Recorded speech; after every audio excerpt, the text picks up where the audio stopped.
Baby monitor मधून आवाज आला. एक बारीक रडण्याचा आवाज रात्रीच्या शांततेत घुमला आणि एमाची झोप मोड झाली. लियाम परत रडत होता. ती उठली आणि बेडवरून उतरली. तिचं मन थकलेलं होतं पण आईच्या मायेने भरलेलं होतं. हॉलमधून जाताना तिला लियामचं गोड हास्य आणि त्याच्या बोट धरण्याचा छोटा हात आठवला. तो तिच्या सगळं काही होतं.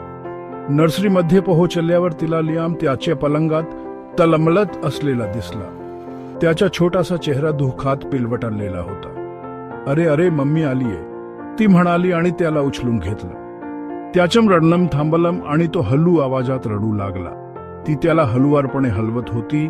त्याला एक गाणं गुणगुणत होती जे ती त्याच्या जन्मापासून गात होती. हळूहळू लियामच्या डोळ्यांवर झोप येऊ लागली. त्याचा श्वास नियमित झाला. थकलेली पण निश्चिंत झालेली एम्मा लियामला परत त्याच्या पलंगात ठेवण्यासाठी वळली. असं करताना तिची नजर भिंतीवर लटकलेल्या जुन्या आरशावर पडली. त्याची नक्षीदार चांदीची फ्रेम खिडकीतून येणाऱ्या पांढऱ्या चांदण्यात काल्या सावलीसारखी दिसत होती. आरसा हा तिच्या आजीचा होता. तिला तो नेहमीच स्वस्थ वाटायचा. त्याच्या वयाची काहीतरी गुपितम तिला कळत नव्हती. काहीतरी चूक होता. एम्मा थिजली. तिचा श्वास अडकला. आरशाने तिचं प्रतिबिंब दाखवलं पण काहीतरी वेगळं होतं. ते हलत नव्हतं. ती स्वतःला उभी असलेली पाहू शकत होती. तिचं शरीर मंद प्रकाशात धूसर दिसत होतं पण तिचं प्रतिबिंब अगदी स्थिर राहिलं. लियाम तिच्या हातात शांतपणे झोपला होता. त्याची छाती प्रत्येक श्वासासोबत उछलत खाली येत होती पण आरशात तिच्या रिफ्लेक्शनाच्या हातात काहीच नव्हतं. तिचे हात रिकामे होते. तिच्या पाठीने थरकाप उडाली. तिला कधीही न जाणवलेली थंडी तिच्या पोटात जमा होऊ लागली. खोलीतील हवा एका विचित्र शक्तीने भरलेली वाटत होती जी तिच्यावर दाबत होती. तिचा श्वास घेऊन जात होती. ती तिची नजर आरशापासून हटवू शकत नव्हती. तिचं मन तिच्या डोळ्यांना दिसणारी गोष्ट समजून घेण्यासाठी धडपडत होतं. मग अशक्य घडलं. आरशातलं प्रतिबिंब हललं. ते खाली वाकलं. त्याच्या सावलीचा हात लियामच्या पांढऱ्या कपड्यांवर स्पष्ट दिसत होता आणि बालाला उचललं. ही हालचाल सहज होती जणू प्रतिबिंब नेहमीच लियामला धरून होतं. एम्मा भीतीने स्तब्ध झाली. तिच्या दुसऱ्या स्वतःला तिच्या मुलाला हलुवारपणे हलवताना पाहत राहिली. शांत रहा, एक आवाज कुजबुजला, मंद आणि खोल, जणू आरशाच्या खोलीतून येत आहे. तो माझ्यासोबत सुरक्षित आहे.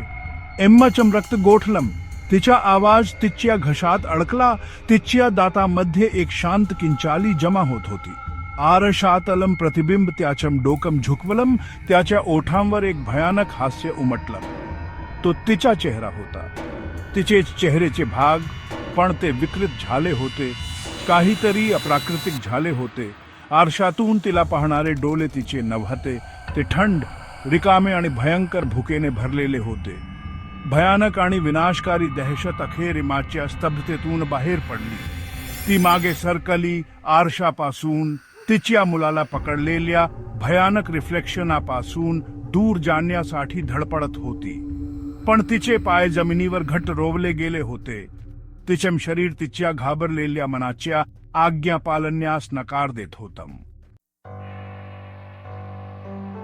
आरशातलं प्रतिबिंब वळलं. त्याची पाठ आता एम्माकडे होती, अजूनही लियामला धरून. ते एक पाऊल पुढे टाकलं. त्याचं शरीर पाण्याच्या पृष्ठभागावर लहरीसारखं तरंगत होतं आणि आरशाच्या खोलीत अदृश्य झालं. काच गुलगुलीत राहिली. रिकामी नर्सरी आणि एम्माचा घाबरलेला चेहरा सोडून काहीच रिफ्लेक्शनित झालं नाही. लियाम! एम्माचा आवाज अखेर बाहेर पडला. तिच्या ओठांतून एक गुदमरलेला रडण्याचा आवाज निघाला. ती पुढे धावली. तिचे हात पुढे केले पण आरसा थंड आणि कठोर राहिला. तिचं प्रतिबिंब तिला पाहत राहिलं.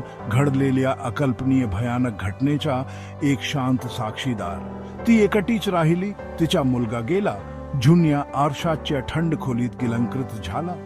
एकेकाली तिच्या प्रेमाच्या उबदारपणाने भरलेली नर्सरी आता तिच्या निराशेच्या थंड शांततेने प्रतिध्वनित होत होती.